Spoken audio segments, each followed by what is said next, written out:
This is How to Listen to Music Part 4, Orchestral Percussion Instruments.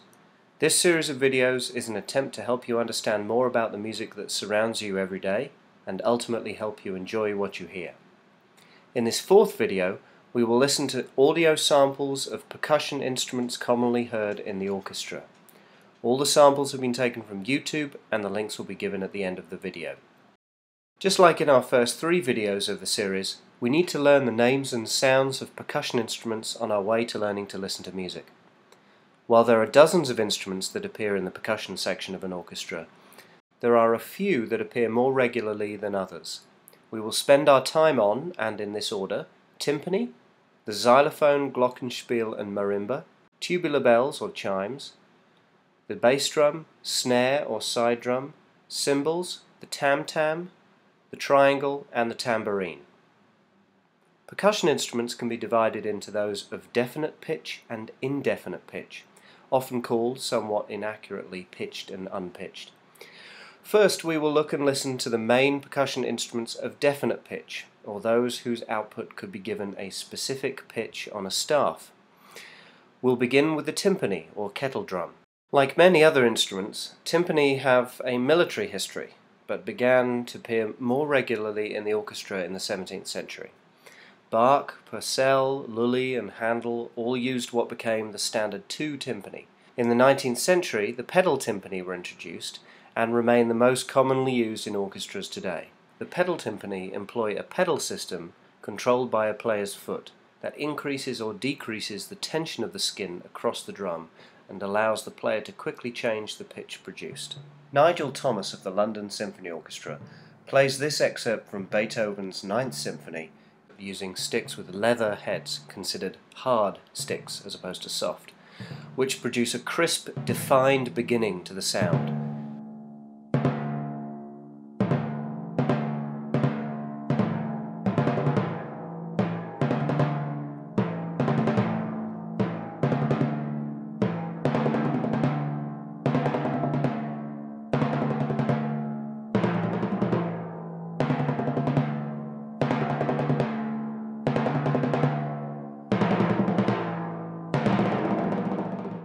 Using timpani sticks with felt heads, which are softer, would produce an ever so slightly less defined but no less dramatic start to the sound, and are very effective at helping the timpanist produce a more gradual rise and fall in dynamics.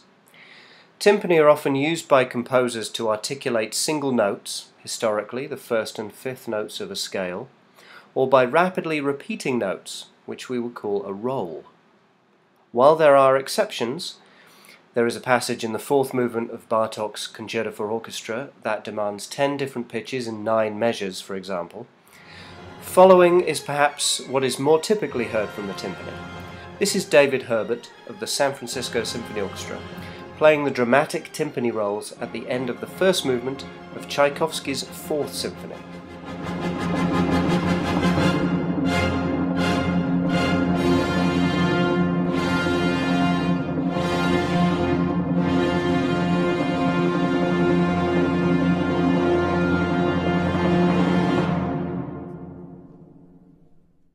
Timpani skins are often calf, or less often goat skin, as both can produce a warmer sound, but plastic skins are less expensive and more likely to be found in school music rooms. The xylophone, glockenspiel, marimba and vibraphone are also instruments of definite pitch. The xylophone and glockenspiel, however, have been included in the orchestra much longer, the marimba being a more recent occasional addition and the vibraphone being a much less frequent visitor to the orchestra from the jazz ensemble. The layout of the bars or plates of these instruments look very similar to a piano keyboard, as those used in an orchestra would likely be chromatic, i.e. include all 12 notes between octaves, instead of diatonic. The bars of the xylophone and marimba are made of wood. The difference between the xylophone and marimba is principally one of tone quality and range. The xylophone being crisp and bright, often with a 4-octave range sounding an octave higher than written, the marimba being more mellow, with the same 4-octave range but sounding as written. This is partly due to the construction of the instrument and partly due to the mallets used. The xylophone is more often struck by hard mallets, the marimba more often struck with soft. Xylophones often have quick, bright passages to play and can cut through most orchestral textures. Here is the xylophone played in the Teresa Carreño Youth Orchestra of Venezuela. The xylophone and woodwind have a question-answer interaction with the principal violinist in Saint-Saëns' Danse Macabre.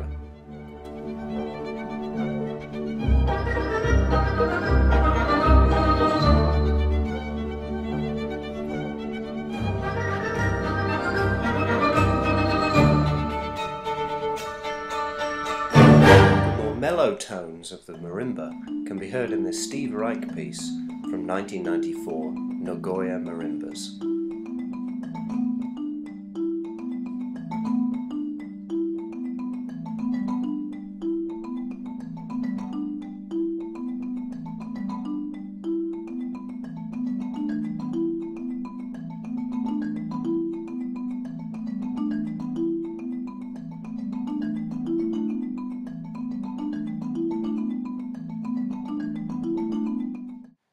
In contrast to the xylophone and marimba, the glockenspiel's bars are metal, actually steel. Its bright ringing sound will sing through most orchestral textures.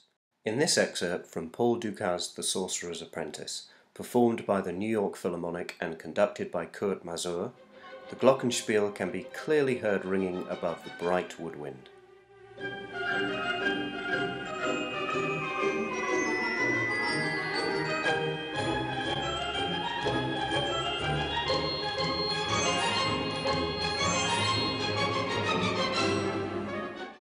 It is worth noting that glockenspiels can be found in military and marching bands, held vertically rather than horizontally.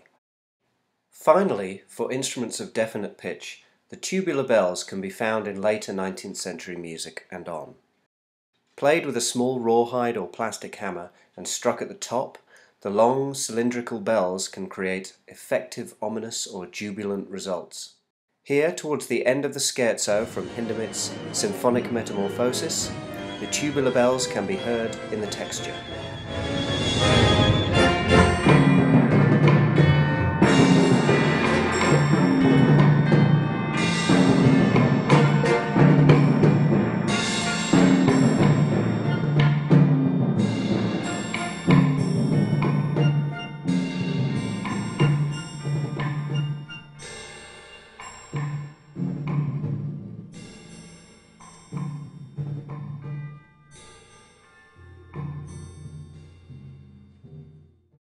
We turn now to instruments of indefinite pitch. These are instruments that produce no recognizable specific pitch, although in some cases certain pitches can emerge as overtones. For more on the science of sound waves, overtones and the like, much information of varying detail is online, but you could do much worse than watch this presentation by Sarah Bolton, Professor of Physics at Williams College in Massachusetts. Firstly, the bass drum. The bass drum is, of course, the largest drum of a drum kit, and is played with the use of a pedal. However, the drum kit is the domain of pop, rock and jazz music rather than the orchestra, although there are a few contemporary pieces that make use of the drum kit in the orchestra. The orchestral bass drum is played with a mallet. The bass drum can vary greatly in size, but it is much wider in diameter than it is deep. They are often used at climactic moments in the piece, and the mallets used affect the sound. As the bass drum is not quick to respond when struck, it is not often that the instrument is used to perform complex or swift rhythmic passages. It is very effective at providing weight to an ensemble sound, and is often used for single notes or occasional rolls. It is used pianissimo, very soft, at the beginning of Richard Strauss's famous Also sprach Zarathustra, and provides a rumbling support to the double basses, organ and contrabassoon. In the following example, performed by the San Francisco Symphony Orchestra and conducted by Michael Tilson Thomas, short rolls performed with smaller, harder sticks and together with a timpani begin the final section of Stravinsky's Rite of Spring.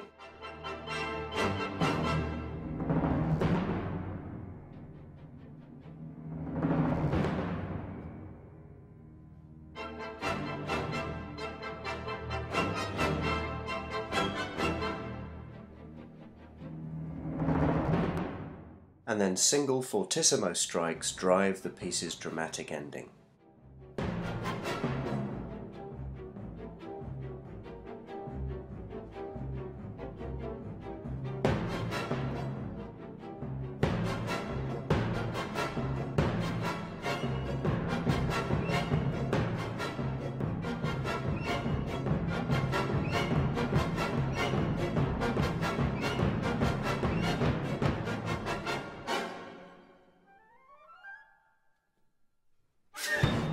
The side drum or snare drum, again a part of the drum kit, is played in the orchestra with familiar wooden drumsticks.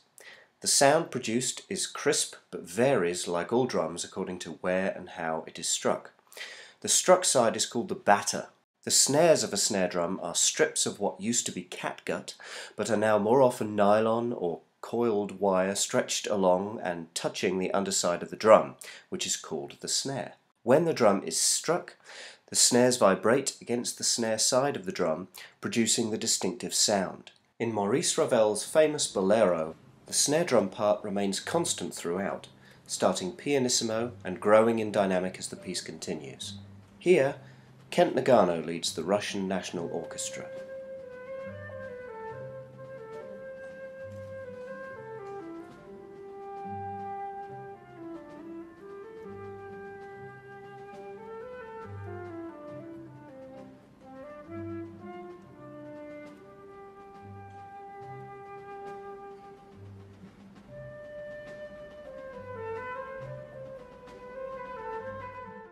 There are many types of cymbals, and a number make appearances in orchestras. Antique cymbals, sometimes called ancient cymbals, are used by Berlioz in Romeo and Juliet, and Debussy in L'après-midi d'une faune, for example, or a single suspended cymbal struck with a stick. But we will limit our consideration to the large pair of circular brass discs held with leather straps. They are played by clashing the pair together, something that demands great technique. A challenging passage for the cymbal player, because it requires short bursts of sound to be quickly stopped, is the following excerpt from Tchaikovsky's Romeo and Juliet, performed here by the London Symphony Orchestra, conducted by Valery Gergiev.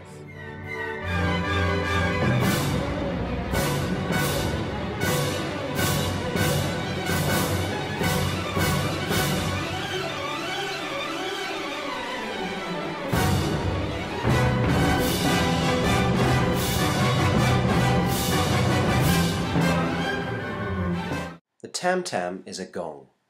While it can produce overtones that sound like single pitches, the real value of this instrument is in the wonderful swooshing sounds it can produce just after impact. Often played with a large, soft mallet, it can be heard here in the Procession of the Sage at the end of the first part of Stravinsky's Rite of Spring. The San Francisco Symphony Orchestra use an extra pair of hands to dampen the sound as the composer requires. Short notes.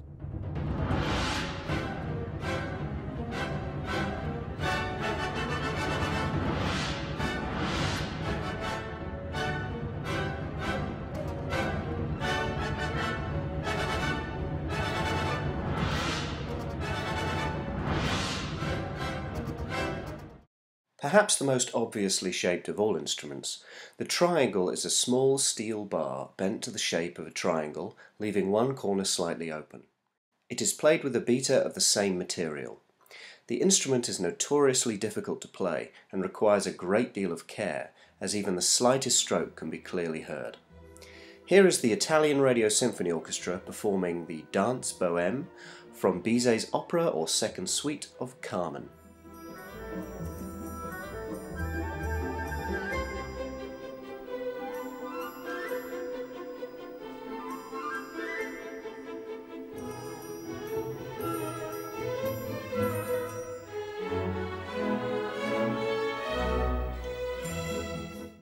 The tambourine, a single-headed drum with pairs of metal discs called jingles inserted into the wooden frame, is Arabic in origin, but has been in the orchestra since the mid-19th century.